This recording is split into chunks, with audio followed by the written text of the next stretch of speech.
There we go. Do you feel like I do? Let's check out the Gibson Peter Frampton Phenix.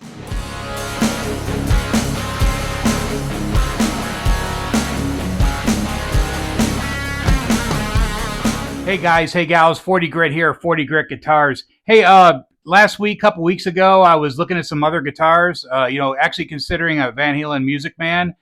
And I pulled the Axis down, to see if I really wanted to invest in one of those. And the Axis really wasn't playing that great for me. So I kind of like dropped off the radar with regards to going after something. And then magically, guess what happens? Something pops up. Everybody's got their bucket list guitars. I've got a list inside my phone of guitars that I would always like to have. If I end up stumbling on them, I would probably go after them if I got a good deal on one. Well, lo and behold, a friend of mine in San Diego, I took a look at his Reverb account, and he was selling this one, and I went after it.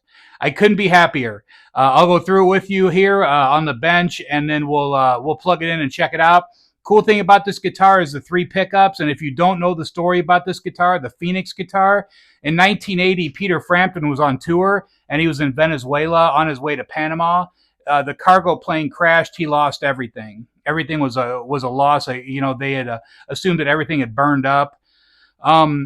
Years later, 32 years later, 33 years later, this guitar picked up in Curacao. What make Curacao is an island just a little bit north of South America. I've been there. It's a small, I believe it's owned by the Dutch, and it was a very interesting port visit because it's a very small town, very small, interesting area. Very interesting would be the word. But when they had mentioned that this guitar is found in Curacao, I was like, wow, you know what? That sounds like a really cool story. So there was a luthier in Curacao. Somebody brought this guitar in and said, hey, my guitar isn't playing that good. Could you take a look at it?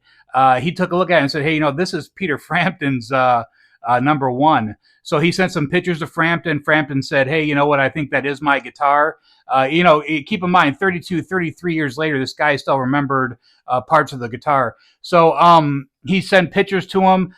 Curacao paid money to the gentleman or to the young man that brought the guitar in to have it set up for him to buy another guitar. And then the island of Curacao brought the guitar to the United States and gave the guitar back to Frampton. There's a bunch of videos on there of him in the hotel room. Brings a smile to my face every time. He feels the guitar. He looks at the neck. He looks at the back, and he goes, "Yeah, this is my guitar." So really cool. They reissued these. There's a couple. There's more than 2 or 3 reissues of this guitar. But either way, let's go put it on the bench. Let's check it out. This was surely one of my bucket list guitars, and I can honestly say that this would be the last Les Paul that I would sell out of the Les Pauls that I have. So let's go out and put it on the bench. Let's go check it out, and then we'll plug it in. Okay, let's take a look at the Frampton standard Gibson custom shop headstock. Peter Frampton signature on the truss rod cover. Bone nut on this one, 12-inch radius. Ebony fingerboard. It does have a signature again on the 12th fret. Everything looks really good. So 3 humbuckers. I'll go over the tone controls and the volume controls on this 3-way switch. VOS paint, you can see the paint. I totally love it. Nitro, very thin. You're never going to get super glossy. It's always going to look a little aged and worn, which I'm cool with. And the hardware is kind of worn as well on this one. So standard volume tones, like I said, I'll go through all those here in a few minutes. Let's take a look at the back here.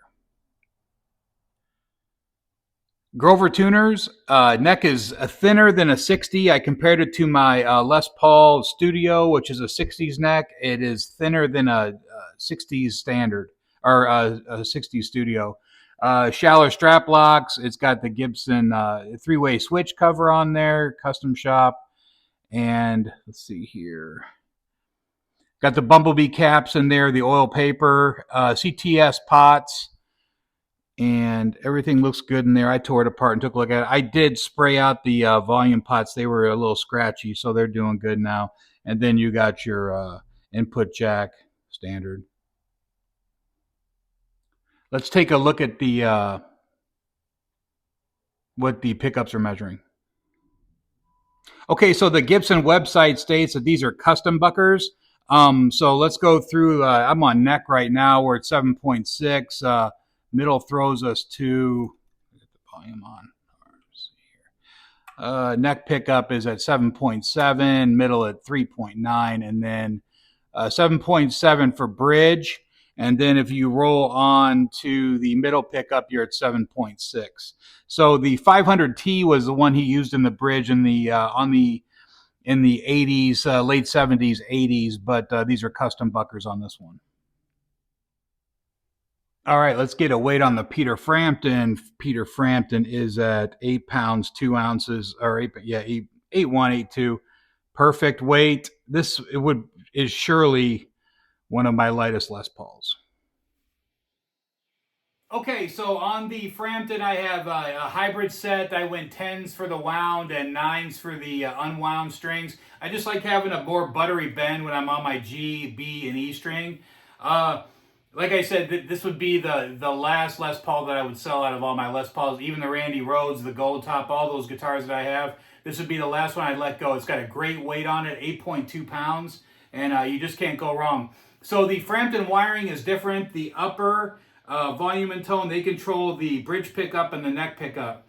The lower volume and tone, they control the blend for the middle pickup. So this thing sounds fantastic. The three-way switch does not control the middle pickup at all. It's got no bearing on it. So you have to make sure to keep that lower off, and it's more of a blend. So I've got it on clean right now, playing through the Iconic, the 80 watt, the 2212 EVH 5150s. Changed my bridge, or changed my pedal board around a little bit, playing through a DD3. That's the only thing that I have on right now. Let's check out the clean. I'm on neck pickup. Let's check it out.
Let's get it over to the dirty channel where the swing thing really sings. This is a really cool guitar. All right, you can hear that hiss, so let's go ahead and let's open this one up. I'm on the bridge pickup. Let's hear this blend between the two.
lot muddier when you add that middle pickup. It sounds really good.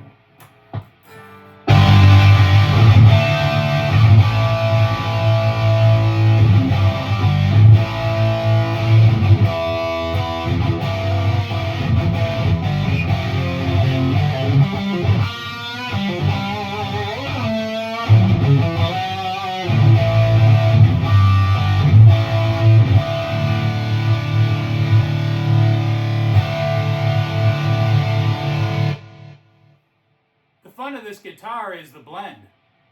Hey, thanks for coming by today. Appreciate you guys putting the time in to check out my video on the Frampton. I got some other stuff going on. I'm doing this as I get time. I've been really busy with work, so I apologize for the gap. No excuses. I'll just throw some videos out to you guys. I appreciate you guys subscribing, and I appreciate your patience.